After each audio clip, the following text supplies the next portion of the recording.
Hi friends, అందరూ ఎలా ఉన్నారు? నేనైతే చాలా బాగున్నాను. మీరు కూడా బాగుండాలని మనస్ఫూర్తిగా కోరుకుంటున్నాను. కొత్తగా నా ఛానల్ చూస్తున్నవారు ఎవరైనా ఉంటే ప్లీజ్ నా ఛానల్ సబ్స్క్రైబ్ చేసుకొని సపోర్ట్ చేయండి. ముందుగా ప్లీజ్ ఈ వీడియో కానీ పూర్తిగా చూడండి, చివరి వరకు. మీకు నచ్చితే లైక్ ఇచ్చి కామెంట్ చేయండి. అసలు మన ఆంధ్ర సైడ్ అయితే అదే గోబీ అసలు తినరు. క్యాలీఫ్లవర్ తినడం అంటేనే అసలు ఇష్టం ఉండదు మన సైడ్ వాళ్ళకి. కానీ ఇలా చేసి తింటే ఖచ్చితంగా చాలా ఇష్టంగా తింటారు. ఎలాగో అయితే ఈ వీడియోలో అయితే చూసేసేయండి. ముందుగా అయితే క్యాలీఫ్లవర్ని అయితే పీసులుగా తీసేసుకుంటాం కదా, ఆ పువ్వుని మొత్తం ఇచ్చలు తీసేసుకుంటాం కదా, ఆ తీసేసుకున్న దాన్ని ఒక్కసారి క్లీన్ చేసుకుని వాష్ చేసేసుకుని బాయిల్ అయిన వాటర్లో అయితే ఒక్కసారి బాగా హీట్ అయిన వాటర్లో అలా ఒక 2 minutes ఉంచి తీసేసేయండి బయటికి.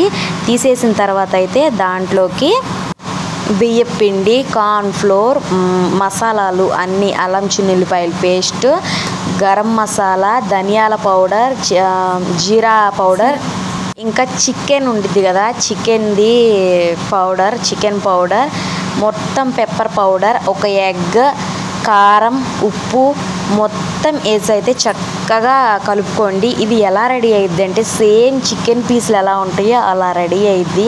సాంబార్లో కానీ ఇలా కొంచెం ఇది తయారైన తర్వాత అది ఫ్రై ఉంటుంది. ఇది ఏమంటారు, గోబీ 65 అంటారు.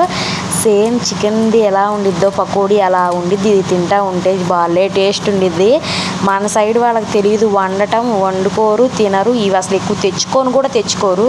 కానీ ఇది చాలా బాగుండిద్ది. ఏమైనా తింటే మన ఊరిలో మంచూరియా తింటారు. కానీ ఇంట్లో ఇలా తయారు చేసి తినండి, భలేగుండుద్ది టేస్ట్ అయితే మొత్తం అయితే చక్కగా కలగలుపుకోవాలి. కలుపుకుని అయితే ఒక్క 1/2 hour పక్కన పెట్టుకోండి. ఈమైతే కలర్ కోసం అయితే కలర్ పౌడర్ కూడా వేస్తుంది. మీరు వేసుకుంటే వేసుకోండి, లేకపోతే స్కిప్ చేసేసేయండి. ఓకేనా ఫ్రెండ్స్? ఇదైతే కొంతసేపు మొత్తం కలుపుకుని కాసేపు ఒక అరగంట పక్కన పెట్టేసుకోండి. పక్కన పెట్టుకున్న తర్వాత సరిపోని ఆయిల్ పోసుకుని బాండీలో హీట్ చేసుకుని, ఆ హీట్ చేసిన ఆయిల్లో ఇది పీసులు కింద తీసి వేయండి. అస్సలు అది వేడి మీద ఒక నిమ్మకాయ పెట్టుకుని కొన్ని ఆనియన్స్ పెట్టుకుని తింటే ఉంటుంది ఫ్రెండ్స్, మామూలు టేస్ట్ ఉండదు. దీంట్లో ఇంగ్రీడియంట్స్ అన్నీ చెప్పాను కదా, ఖచ్చితంగా అవి వేసుకోండి. లేకపోతే మీ ఇంట్లో ఉన్న వాటితోనే అల్లం చిన్నుల్లిపాయల పేస్ట్ ఇలా మీ దగ్గర ఉన్న కొన్ని వాటితోనే మీరు తయారు చేసుకోండి. టేస్ట్ అయితే అదిరిపోయిద్ది. ఇదైతే నేను చేయలేదు, నా పక్కన ఫ్రెండ్ చేసిన, తమిళనాడు ఫ్రెండ్. టేస్ట్ అయితే ఎలా ఉందంటే ఎంత బాగుందో, అది చాలా ఓపికతో చేసిద్ది, అంతే టేస్ట్ వచ్చింది. ఆ అమ్మాయి చేత్తో ఏది తిన్నా కానీ చాలా బాగుండిద్ది.